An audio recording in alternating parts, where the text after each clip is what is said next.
A large portion of the Jewish nation has returned to its homeland, but the heart, soul, and mind of much of the Jewish nation are still in exile mode. This state of affairs must and will inevitably change. This is Torah Nation TV from Jerusalem, and we are speaking with the head of Machon Shilo, Rabbi David Bar-Hayim. Shalom, Rabbi Bar-Hayim. Shalom.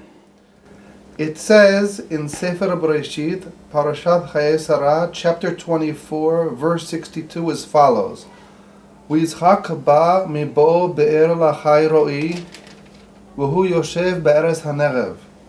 What does this verse mean? This very question has been asked over the centuries by many of the Mefarshim. The first obvious difficulty with this pasuk is that it seems, in fact, superfluous. Because if we read the pasuk before and the pasuk immediately after, we could easily maintain the thread of the story, one would imagine, and not lose anything. If we were to read pasuk Samech Aleph, verse 61, we read there that Rivka, who is being brought to become the wife of Yitzchak, rode on the camels that were brought to take her back, and they followed the servant of Avraham. And then we have the pasuk we just quoted, speaking about Yitzchak coming from a place called Be'er Lahai Ro'i. And then it goes on to say that Yitzchak went out into the field, as we'll see in a moment, to pray and to meditate, and then he saw the caravan of camels and people coming towards him. And of course, Rivka was a part of this caravan. So the question has been asked by many of the Mefarshim, why do we need this pasuk at all? We could just read that Rivka and the caravan led by the Eved, the servant of Avraham, reached a certain point near where Yitzchak Avinu lived, or where he was at that point in time, and he happened to have gone out into the field to pray, to meditate, and he saw these people coming towards him in the distance.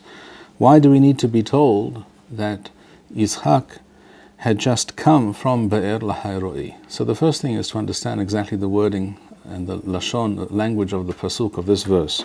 Pasuk Samach Beth reads, V'Yitzchak ba mibo Be'er Lahai Ro'i.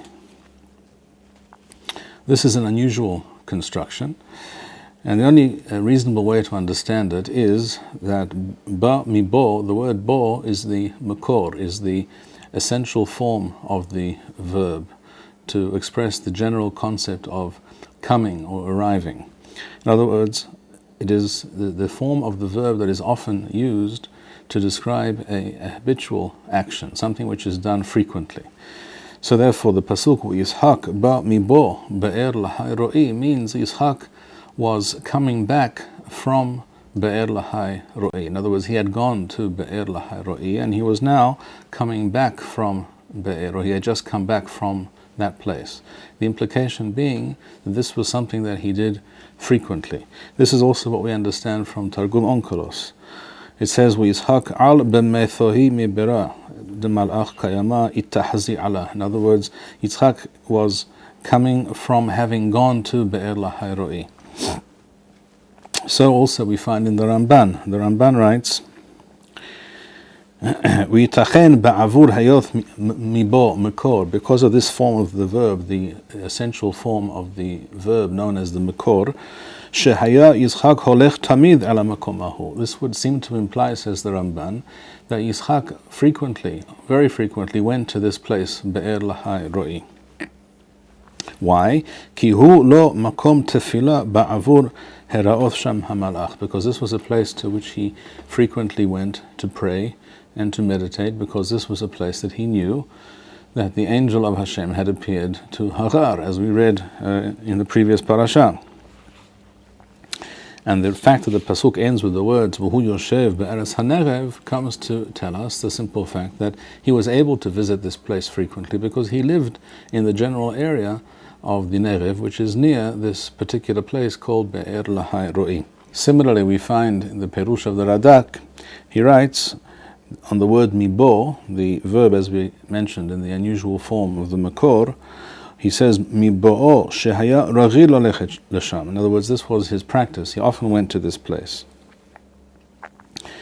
The question, of course, then becomes, why did Yitzchak frequent this place?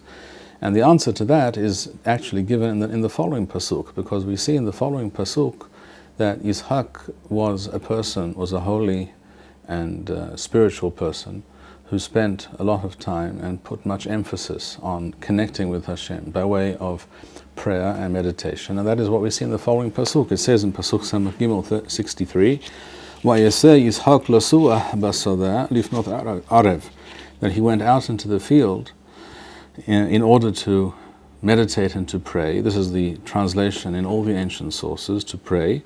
We find this in the Targum Onkelos, l'sala'ah, which means to pray. This is also the translation of Sadia Gaon. This is the Perush of almost all the ancient sources.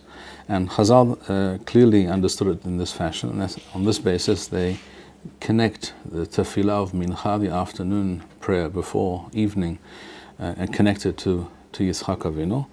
So lasuah basadeh is like siach. Suah and siach are the same verb. The waw and the yod, those two letters, are interchangeable.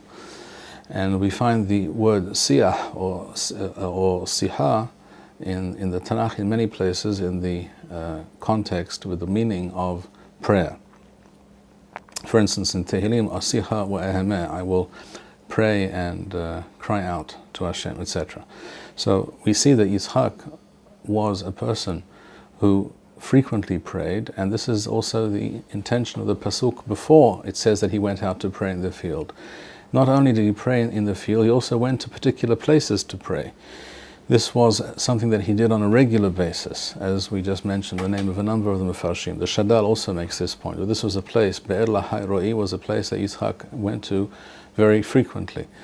This also, by the way, teaches us not only the importance of prayer and the fact that this emphasis on prayer, the importance of connecting to Hashem and speaking to Hashem from the heart, is something we learn from our forefathers.